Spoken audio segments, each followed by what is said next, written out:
भक्तों, आप सभी से जय शिव शंकर। भक्तों, यह कथा अनन्य शिव भक्त उपमन्यु की है। यह कथा उपमन्यु की दृढ़ भक्ति और भगवान शिव के चमत्कार की है। महर्षि व्याघ्रपाद के पुत्र उपमन्यु ने एक बार अपनी माता से दूध मांगा तो उपमन्यु की माता जी ने उन्हें चावल के आटे का घोल बनाकर उपमन्यु को दे दिया। परंतु उपमन्यु ने जैसे ही दूध पिया उन्हें यह पता चल गया कि यह दूध गाय का नहीं है, क्योंकि कुछ समय पहले वे अपने मामा के घर से होकर आए थे, इसलिए वह जान गए कि यह दूध गाय का नहीं है। उन्होंने पूछा, माँ, यह दूध गाय का नहीं है? माँ ने कहा, पुत्र, हम गरीब हैं, हम वन में रहने वाले हैं, हम तपस्वी हैं, हमारे यहाँ कहाँ से गाय का दूध होगा। यदि तुम्हें दूध चाहिए तो तुम भगवान शिव की शरण में जाओ। भक्तों, यह सब सुनकर उपमन्यु जी ने कहा, माँ, भगवान शिव कौन है, कैसे हैं, उनका स्वरूप कैसा है, वह कैसे दिखते हैं, वह मुझे कहाँ मिलेंगे। यह सब सुनकर उनकी माता जी ने भगवान शिव के स्वरूप के बारे में बताया और उपमन्यु को ओम नमः शिवाय मंत्र का जप करने को कहा। उपमन्यु वन में चले गए और वहाँ निरंतर ओम नमः शिवाय का जप करते रहे। बहुत कठोर तपस्या की। उनकी इस कठोर तपस्या से प्रसन्न होकर भगवान शिव और माता पार्वती, इंद्रदेव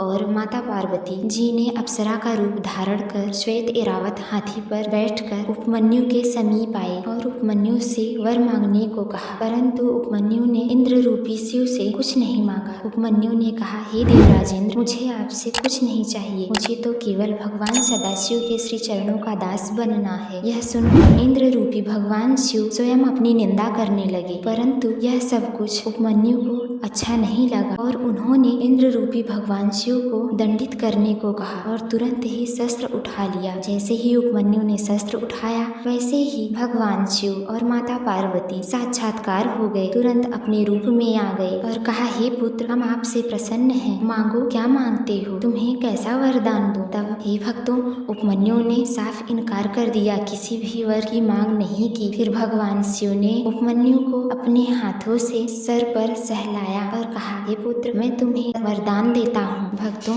भगवान शिव ने उपमन्यु जी को एक महान क्षीर सागर दिया जो दूध का था, जिससे उपमन्यु को कभी भी दूध की कमी नहीं हुई। भक्तों, भगवान शिव अत्यंत दयालु हैं। भगवान शिव बहुत कृपालु हैं, उनकी करुणा में कोई कमी नहीं है। वह अपने भक्तों पर निरंतर अपनी कृपा बरसाते रहते हैं। यही उपमन्यु आगे चलकर भगवान श्री कृष्ण के गुरु बने और भगवान श्री कृष्ण को शिव भक्ति की दीक्षा भी दी।